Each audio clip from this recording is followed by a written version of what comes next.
Como eu disse, tem pessoas que é provocado.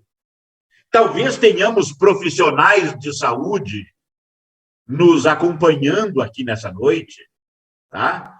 Eu recebi hoje à tarde uma pessoa que voltou para a reconsulta, maravilhada com o tratamento. Ela fez apenas 1 mês e pouco, emagreceu, se sentiu bem melhor do intestino, se sentiu bem melhor do sistema nervoso, muito mais energia, mas ela estava numa agudização de hérnia de disco e ela acabou se desesperando, não me ligou, cobrei dela isso, embora que, como diz o ditado, não adianta chorar o leite derramado, né? Já derramou, agora foi, pronto. Mas ela correu e fez cirurgia, interrompeu o tratamento. Foi para a cirurgia de hérnia de disco.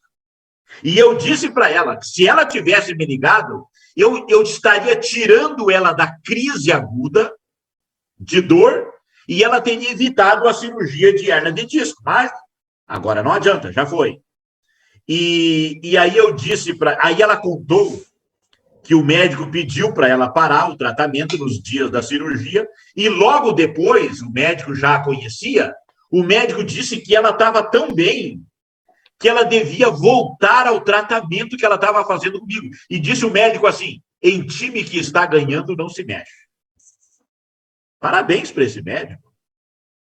Eu recebo pessoas indicadas por médicos aqui no consultório.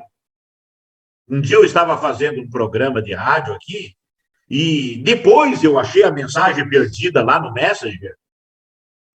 Sou médico e estou lhe assistindo aqui dentro da UTI do hospital onde estou trabalhando.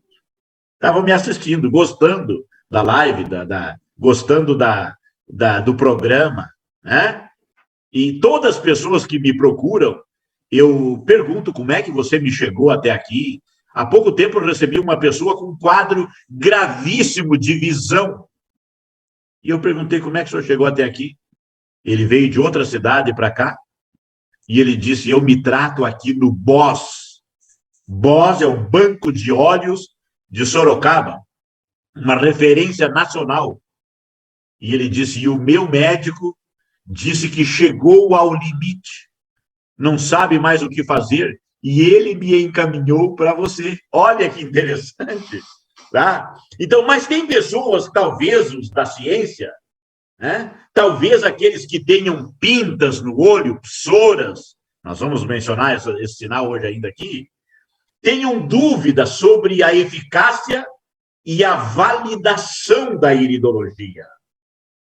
Nós já falamos aqui nas lives anteriores que iridologia é uma ciência.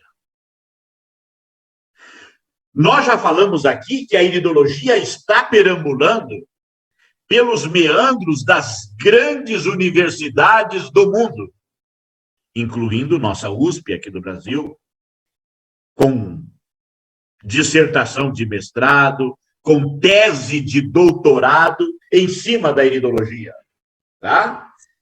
Mas, ao longo da sua história, da história da iridologia, ela tem sido questionada. E um lado da ciência fecha os olhos para as evidências, para os estudos já feitos, e não querem saber, não querem nem levar a conversa adiante. Mas existem muitos estudos já em cima da iridologia. O que os estudos revelam? Eu já mencionei aqui em lives anteriores, trabalhos de conclusão de curso, mas aí é leve. Dissertações de mestrado, mais profundo. Tese de doutorado em cima da iridologia, na USP, por exemplo, mas e em outras partes do mundo? Já mencionei aqui que é um método de avaliação oficial, por exemplo, na Coreia do Sul, na Rússia, durante os anos da União Soviética, era dedicado muito dinheiro oficial, dinheiro do governo, para pesquisas em cima da iridologia, e não apenas na Rússia, mas em outros países do leste europeu. Eu lembro-me que 2001, 2002, eu não lembro bem, eu fui convidado a participar de um seminário de saúde num hospital muito grande, um hospital naturista, maior que o nosso Hospital Oasis aqui de Curitiba, lá na Romênia, numa cidadezinha pequena vizinha de Bucareste, tá? E havia um interesse, o leste europeu, né? A Romênia, a Ucrânia, a Moldávia, aonde mais ali? Além da Rússia, né? Do outro lado, vários países do leste europeu têm grandes estudiosos, pesquisadores da iridologia.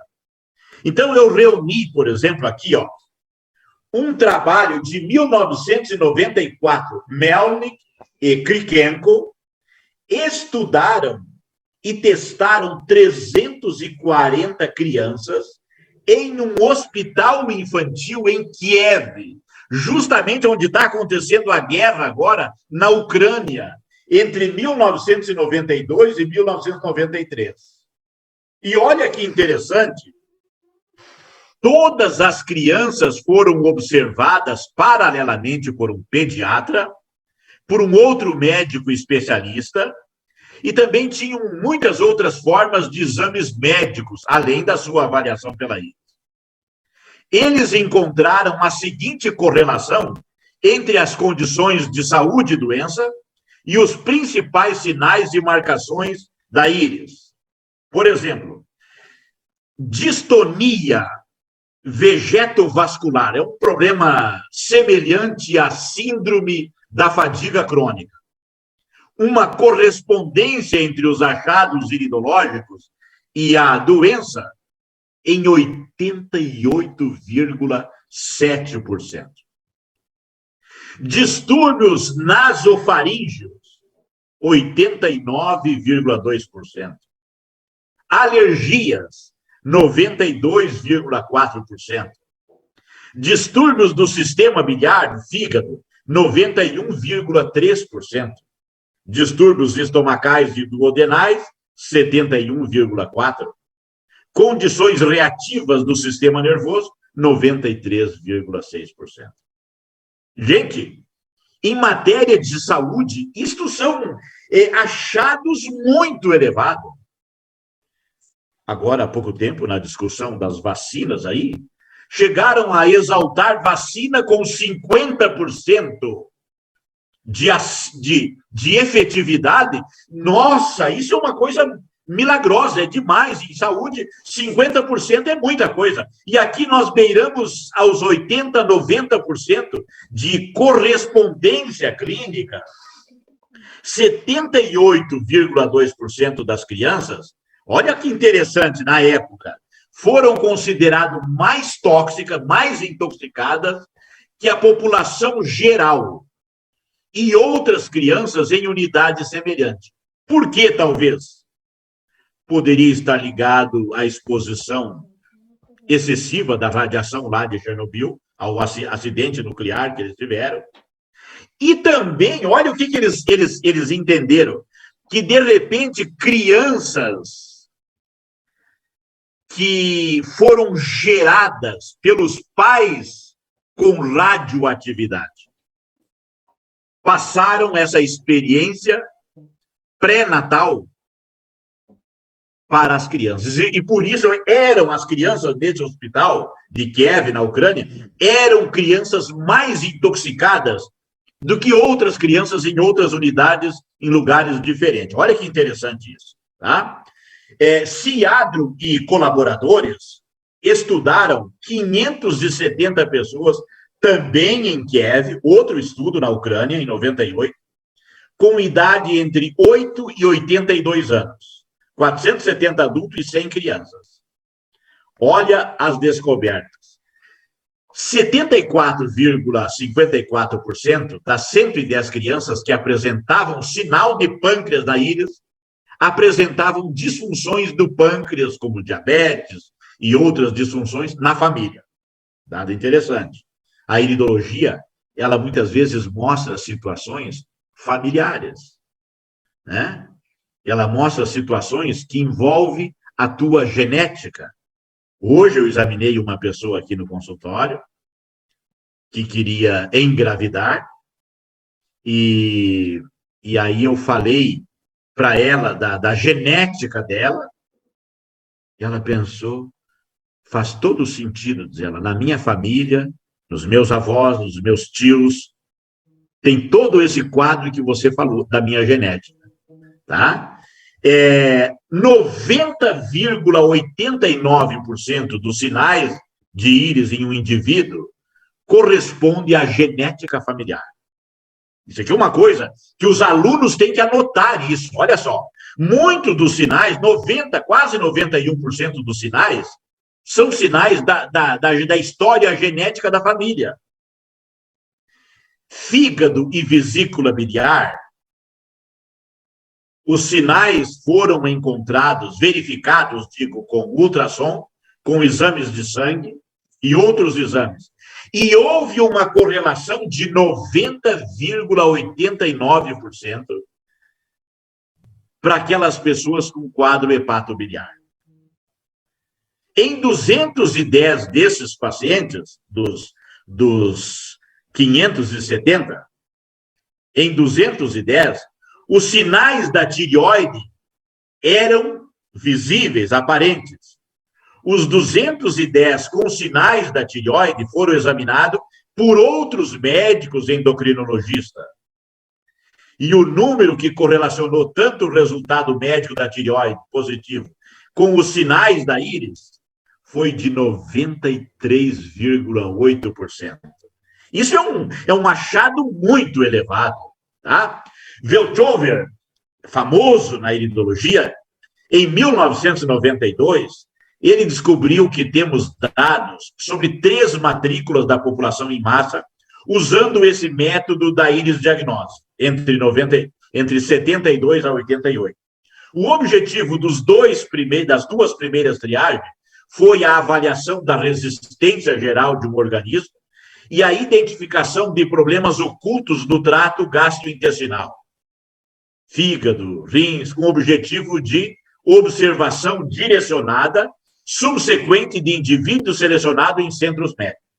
Descrevem que a doença gastroenterológica, gastrointestinal, pode ser correlacionada entre as marcações da íris e triagens clínicas em 90,3%, cardiologia em 60%, fígado, vesícula biliar em 71%.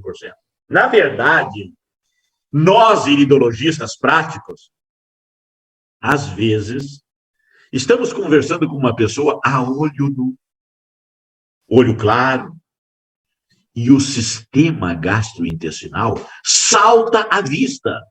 É uma coisa fácil. Às vezes eu chego com a lanterna e a lupa, antes da fotografia, eu estou chegando e já aparecem os sinais relacionados com a zona gastrointestinal.